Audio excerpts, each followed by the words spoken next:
हम्म। वो जैसे मैंने कहा कि चैलेंजेस काफी काफी भारी होंगी, पर सरकार के पास दो तरफ से मैं समझता हूं कि एक अपॉर्चुनिटी आएगी। वो है कि करीबन जो फूड सब्सिडी बिल जो है वो काफी घट जाएगी अगले साल। वो करीबन 0.4 परसेंटेज पॉइंट ऑफ जीडीपी का एक इजाफा मिलेगा अगले साल। मैं समझता हूं कि फर्टिलाइजर सब्सिडी में भी थोड़ा बहुत गेन मिलेगा, क्योंकि जो फर्टिलाइजर्स प्राइसेस हैं वो थोड़े बहुत नीचे आ गए हैं। तो इस साल की तुलना में अगले साल फर्टिलाइजर सब्सिडी का बिल भी कम हो जाएगा।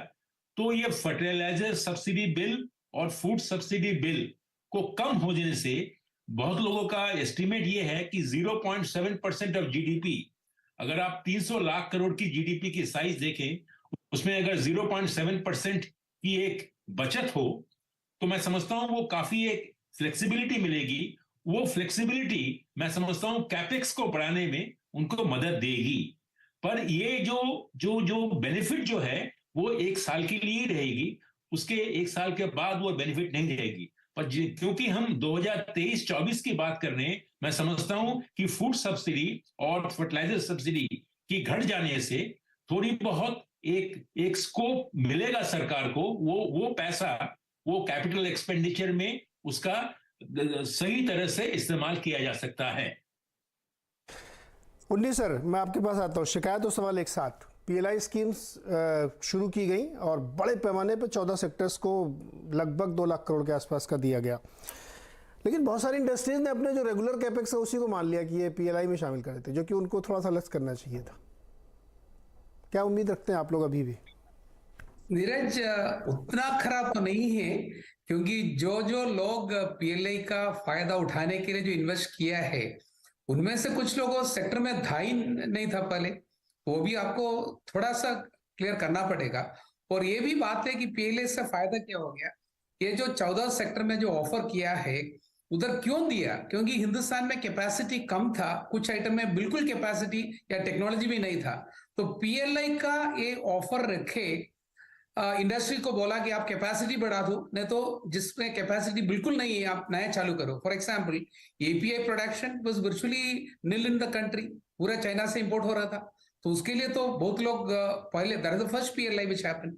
अभी जो 14 आपने जो बोला है, जो इंपोर्ट ऑफसेट करने के लिए नॉर्मल इंडस्ट्री इंडियन कैपेसिटी बढ़ाने के लिए किया है, उससे बहुत ज्यादा फायदा होगा। आप समझ लीजिए, अभी उसका फायदा एक साल का बैलेंस शीट में तो आपको दिखाई नहीं देगा, बट जब इसकी प्रोडक्शन चालू हो जाएगा, मेरा ख्याल से तकरीबन से 15-18 महीने के अंदर आपको इसका फायदा देखना चालू हो जाएगा। उसमें से जो भी पीएलआई दिया वो टैक्स में सरकार के पास वापस भी आ जाएगा। तो एकदम क्लैरिटी है, क्योंकि 100 रुपए का जो टर्नओवर बढ़ेगा पीएलआई के मुताबिक में से, उसमें से वेरियस काइंड्स ऑफ जीएसटी से लेके income tax of the company वगैरह वगैरह लेके तक करीबन 30% सरकार के हाथ में वापस आ जाएगा। बहुत बढ़िया मूव है।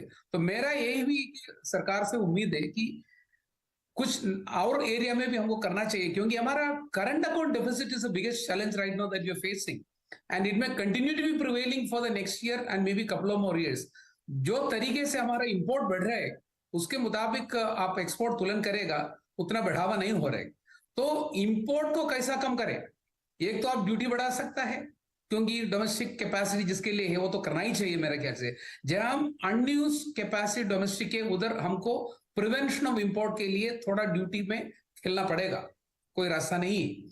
और दूसरा एरिया ऐसा है कि जहां इतने बड़े बड़े कमोडिटी इंपोर्ट हो रहे कुछ एक आधा कंट्री से, उसको कम करने के लिए आज ही उसको पीएलआई नया उसके लिए कमिट करना पड़ेगा। उसका खर्चा शायद आज नहीं होगा, आगे जाके ही होगा, बट वो बजट में इंक्लूड करना चाहिए। तो पीएलआई के बारे में ये कि is one of the most successful scheme introduced by this government which is really enticing the industry to invest. And industry on behalf of that I am telling that we are all looking forward to more and more such kind of, we are not wanting capital subsidy, but confirm that if we produce more over here, we will be able to recover our additional expenses.